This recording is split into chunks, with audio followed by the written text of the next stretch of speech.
জামাত ইসলামী বাংলাদেশকে আমরা এই সন্ত্রাসী চাঁদাবাজদের হাতে আমরা ছেড়ে দিতে পারি না। বাংলাদেশের জনগণ আর সন্ত্রাসী চাঁদাবাজীদের কাছে জিম্মি হবে না ইনশাআল্লাহ। নেতা জননেতা জনাব মাওলানা রফিকুল ইসলাম খান প্রধান অতিথির বক্তব্য রাখছেন। সংগ্রামী ভাই এবং বন্ধুগণ, আওয়ামী ফ্যাসিবাদের বিরুদ্ধে বাংলাদেশের সকল শ্রেণী পেশার মানুষ ঐক্যবদ্ধ হয়ে হাজার হাজার মানুষ জীবন দেওয়ার মধ্য দিয়ে, লক্ষ লক্ষ মানুষ রক্ত দেওয়ার মধ্য দিয়ে, লক্ষ কোটি মানুষ জেল খাটার মধ্য দিয়ে আমরা ঐক্যবদ্ধ প্রতিরোধের মধ্য দিয়ে শেখ হাসিনার ফ্যাসিবাদী শাসনের আমরা অবসান ঘটিয়েছিলাম। গত 5ই আগস্ট ফ্যাসিবাদের নায়িকা, ভারতের সেবাদাস, ভারতের তাবেদার শেখ হাসিনা পদত্যাগ করে বাংলাদেশ থেকে পালিয়ে যেতে বাধ্য হয়েছেন।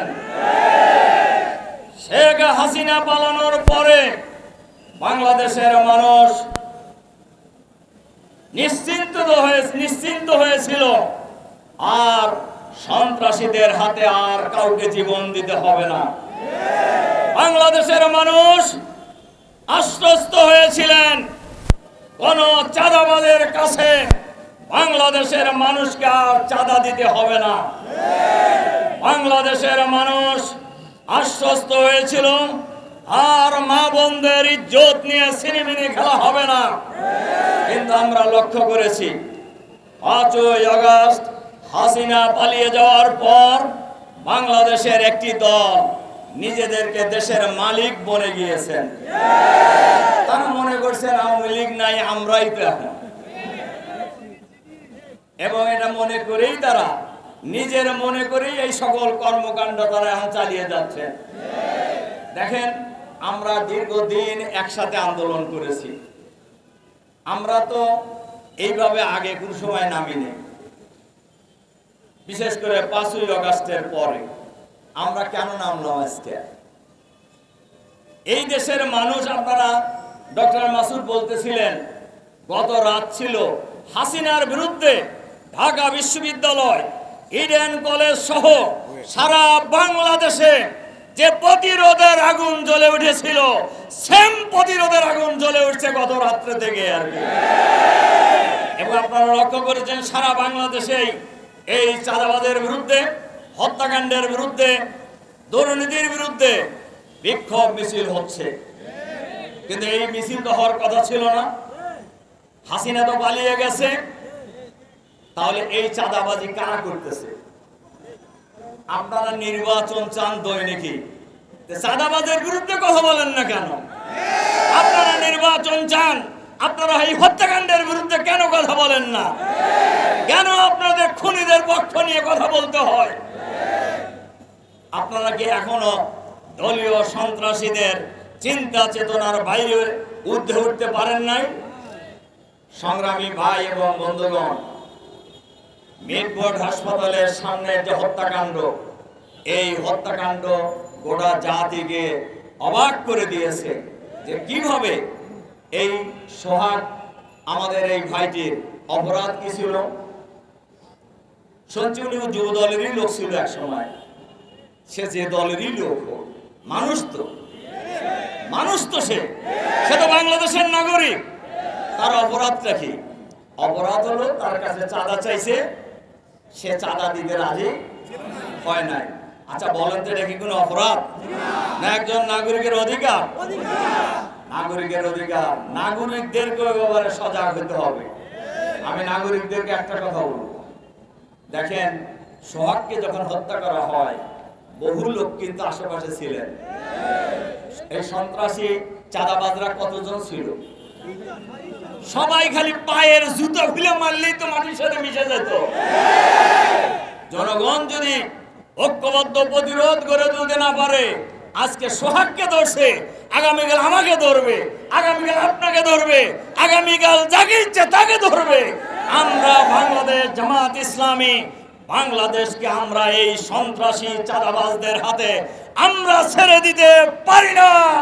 বাংলাদেশের জনগণ আর সন্ত্রাসী চাঁদাবাজীদের কাছে জিম্মি হবে না ইনশাআল্লাহ। এই চাঁদাবাজ এই ঢাকা মহানগরীতে কারা কারা চাঁদাবাজের গডফাদার বাংলাদেশের মানুষ জানে, ঢাকার লোকেরা সবাই জানে। আজ এই চাঁদাবাজদের কোনো রাজনৈতিক পরিচয় নেই, খুনিদের কোনো দলীয় পরিচয় নেই। এদের পরিচয় হলো এরা খুনি, এদের পরিচয় হলো এরা সন্ত্রাসী, এদের পরিচয় হলো এরা চাঁদাবাজ। সুতরাং খুনি চাঁদাবাজদের বিরুদ্ধে দল মত জাতি বর্ণ ধর্ম নির্বিশেষে ঐক্যবদ্ধ প্রতিরোধ গড়ে তুলতে হবে। এর সাথে সাথে আমরা সরকারের কাছে আহ্বান জানাতে চাই, অন্তর্বর্তীকালীন সরকারের প্রধান নোবেল বিজয়ী ডক্টর মোহাম্মদ ইউনূস সাহেব এবং তার সরকারে যারা আছেন, আমরা তাদের কাছে আহ্বান জানাতে চাই, আপনারা কিন্তু ক্ষমতায় বসেন নাই। বাংলাদেশের 18 কোটি মানুষ আপনাদেরকে ক্ষমতায় বসিয়েছেন তামসা করার জন্য, আরামে আয়েশে চেহারা বড় করার জন্য। এই দেশের মানুষ আপনাদেরকে ক্ষমতায় বসায় নাই। আপনারা চাঁদাবাজদের গ্রেফতার করতে পারেন না কেন? ভয় পান, ভয় পান। আপনাদের থানা থেকে আসামি, সাজাপ্রাপ্ত আসামিকে ছিনিয়ে নিয়ে যাওয়া হয়, আপনারা ঠেকাইতে পারেন না কেন? আপনাদের কাজটা কি? এই সমস্ত হত্যাকাণ্ড আর থানা থেকে সাজাপ্রাপ্ত আসামি ছিনিয়ে নেওয়ার এই ব্যর্থতার দায়ে স্বরাষ্ট্র উপদেষ্টার বহু আগে পদত্যাগ করা উচিত ছিল। আপনারা ক্ষমতায় স্বাদ গ্রহণ করতেছেন, করেন, আমরা তো না করিনি, কিন্তু দায়িত্ব পালন করেন। দায়িত্ব পালন করবেন না, এইটা বাংলাদেশের মানুষ কোনোভাবেই মেনে নেবে না। এজন্য আমরা সরকারের কাছে আহ্বান জানাতে চাই, চাঁদাবাজ, সন্ত্রাসী, খুনি তারা কত বড় না ছোট, লম্বা না মোটা, এইটা দেখার সময় আপনাদের থাকা উচিত নয়। এইটা দেখার সময় বাংলাদেশের মানুষের নেই। আপনারা নিশ্চয়ই ইতিহাস থেকে শিক্ষা নিচ্ছেন। গত রাত্রে বাংলাদেশের ঢাকা বিশ্ববিদ্যালয় থেকে শুরু করে বাংলাদেশের গ্রামে গঞ্জে শহরে নগরে বন্দরে এই ঘটনার বিরুদ্ধে বাংলাদেশের মানুষ ফুসে উঠেছে। এই ফুসে ওঠা আগুন জ্বলে জ্বলে ওঠে, কোন সন্ত্রাসী রেহাই পাবেন না। আমরা সরকারকেও বলবো, খুনি যেই হোক তাকে আপনি গ্রেফতার করেন। তিনি কোন দলের লোক, কত শক্তিশালী গ্রুপের লোক, এইটা বিবেচনা করার যদি চিন্তা করেন, তাহলে ক্ষমতা ছেড়ে দেন, ক্ষমতা ছেড়ে দেন। আপনারা জান মাল ইজ্জত আবরু রক্ষার দায়িত্ব নিয়েছেন, শপথ গ্রহণ করেছেন, জনগণ আপনাদের পাশে থাকবে। কিন্তু যদি কোন বিশেষ গোষ্ঠীকে সমর্থন দিয়ে ক্ষমতায় আনার ষড়যন্ত্রে এই সরকারের যারাই জড়িত হবে, ফ্যাসিবাদের যে পরিণতি হয়েছে আপনাদেরও একই পরিণতি হবে।